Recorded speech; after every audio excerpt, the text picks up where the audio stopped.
Hello everyone, welcome to my channel. আজকে আমরা বানাবো রবি ঠাকুরের সোনার তরী।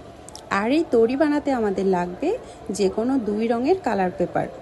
আমি এখানে প্রতি রঙের মোট 7 পিস করে 14 পিস কালার পেপার নিয়েছি। প্রতিটা কালার পেপারের সাইজ একই সমান হতে হবে।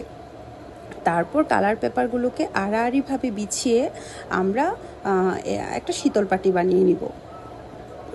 মোটামুটি একটার উপরে একটা রেখে আমরা এটাকে কিছুটা পাটি শেপে দেওয়ার চেষ্টা করব।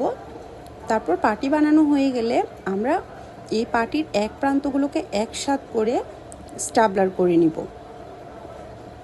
ঠিক একইভাবে আমরা কালার পেপারের অন্য প্রান্তগুলোও একসাথ করে সেগুলো স্টাবলার করে নিব। তবে এক্ষেত্রে সতর্ক থাকতে হবে, এর এক প্রান্তগুলো সব একসাথে গুছিয়ে নেওয়ার সময় অন্য কালারের কালার পেপারগুলো এলোমেলো হয়ে যেতে পারে বা হজবরল হয়ে যেতে পারে।